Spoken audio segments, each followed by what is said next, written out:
Hello friends, NEET exam news में आपका स्वागत है। दोस्तों, नीट एग्ज़ाम को लेके एक बहुत बड़ी कंट्रोवर्सी सोशल मीडिया पे चल रही है कि री नीट एग्ज़ाम का क्या अपडेट है, कि री नीट एग्ज़ाम होना चाहिए या नहीं होना चाहिए।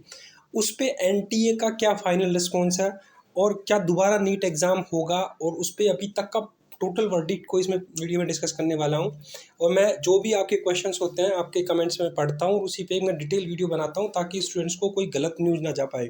तो दोस्तों, री नीट एग्ज़ाम को लेके क्या हुआ है, तो आपको पता है कि कुछ सेंटर में बच्चे पेपर लेके थोड़ा बाहर आने के जो फोटो कुछ सोशल मीडिया पे कुछ अपडेट्स आई थी, उसके ऊपर एनटीए का फाइनल रिस्पॉन्स भी आया था। लेकिन अभी फाइनल अपडेट क्या है, क्योंकि अभी आंसर के आने का टाइम है। क्या नीट की एग्ज़ाम दोबारा से होगा, या उसमें क्या क्या ड्रॉबैक है, क्या क्या लूप होल्स है, मैं आपको यहाँ पे बताता हूँ। और उससे इम्पैक्ट क्या होगा कट ऑफ पे। तो गाइज, एक चीज़ बिल्कुल क्लियर है। जैसे मैं आपको एक चीज़ बताता हूँ कि जैसे भी जो भी इंसिडेंट हुआ, I don't know how much percent of the truthness is there in that particular area, but the main thing is that one. Suppose there was one incident reported in Rajasthan, I think, I don't know that Savai Madhopur, I think. So उसमें क्या होता है कि incident report किया कि बच्चे paper लेके आए थे वगैरह वगैरह होता है। एनटीए ने जो इनिशियल रिस्पॉन्स दिया, they clearly said about this particular thing that these are such rumours. ऐसा कुछ नहीं था, सारी चीज़ें फॉलो की गई थी। बट व्हाट विल हैपन अगर वहाँ पे जो बच्चे उस एग्ज़ाम सेंटर में थे उन बच्चों के मार्क्स बहुत अच्छे आ गए।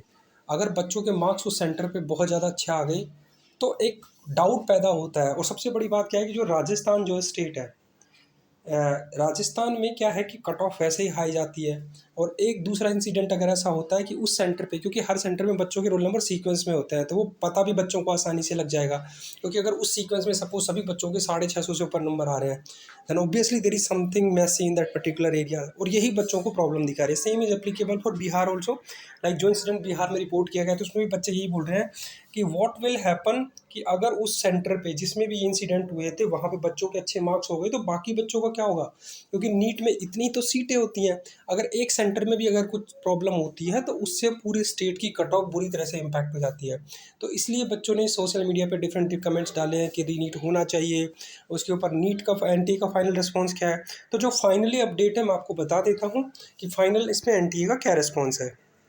तो दोस्तों, उन्होंने ये बोला है कि as mention in the yesterday NTA press release, उन्होंने एक प्रेस रिलीज करी थी और ये फाइनल उनका एक जो फाइनल डिसीजन है वो दोस्तों इसको पढ़िए। यहाँ पे उन्होंने क्या लिखा हुआ है। उनका कहने का मतलब यही है कि जो सवाई माधोपुर राजस्थान में जो स्टूडेंट हुआ था, जिसमें ये बोला गया था कि student forcefully took away question paper before the conclusion of the exam. और एक पिक्चर जो बोला कि एक picture of this question paper is being linked with alleged incident of the paper leak is वो ख़राब है पूरी की पूरी, इसमें कोई नहीं है। There is no way of any external person agency can access the centres once exam is started. मतलब उनका कहने का मतलब है कि जो सवाई माधोपुर के लिए जो बच्चे बोल रहे हैं कि क्वेश्चन पेपर उससे पहले आ गया था, कंक्लूड के होने से पहले वो कैसे आ गया था, ऐसा कोई भी इंसिडेंट नहीं है। All things are baseless. और वहाँ पे प्रॉपर सिक्योरिटी रखी गई थी, और जब पेपर का सेंटर स्टार्ट हो गया था उसमें कुछ भी उसके बाद किसी भी एक्सटर्नल एजेंसी या बंदे ने वहाँ पे इंटरफेरेंस नहीं किया था। और इस बार लगभग अगर आप देखोगे तो जो 24 लाख बच्चों ने इस बार रजिस्ट्रेशन किया उसमें से 10 लाख मेल स्टूडेंट थे, 13 लाख फीमेल स्टूडेंट्स थी जो इन्होंने यहाँ पे किया। और का स्पेशली नॉर्थ ईस्ट स्टेट में भी ये एग्ज़ाम कंडक्ट कराया गया। तो ये इन्होंने यहाँ पे पूरा प्रेस रिलीज़ यहाँ पे करके बताया। यहाँ पे इन्होंने जो भी इंसिडेंट बताया है कि ऐसा कोई भी इंसिडेंट नहीं हुआ। इसका मतलब एनटी की तरफ से अगर ये फाइनल रिस्पॉन्स है। और देखिए दोस्तों, उन्होंने यहाँ पे भी क्लियरली लिखा है। एंड सबसे पहला पॉइंट इन्होंने क्या बोला है कि ये एग्ज़ाम सक्सेसफुली कंडक्ट किया गया इसमें, और इतने 4,500 750 सेंटर में 571 सिटीज़ में। अब बस देखना ये है कि जिस सेंटर में ये बच्चे थे उन बच्चों के मार्क्स कितने आते हैं। अगर उन बच्चों के मार्क्स आउट ऑफ 720 हाई आते हैं, then there can be chances कि कुछ गड़बड़ है, क्योंकि वो बड़े आराम से मिल जाएगा आपको। उस सेंटर में बच्चों की सीक्वेंस में रोल नंबर क्या आते हैं वो बच्चे आराम से निकाल लेते हैं। और उससे रिलेटेड मेरे पास भी कोई अपडेट आएगी मैं इस चैनल के माध्यम से आपको बता दूंगा। लेकिन ऐसा होता है तो ये फिर एक सोचने वाली बात होती है। लेकिन एन टी जिस हिसाब से एग्जाम कंडक्ट कराता है, we I am pretty sure कि they will follow all the guidelines.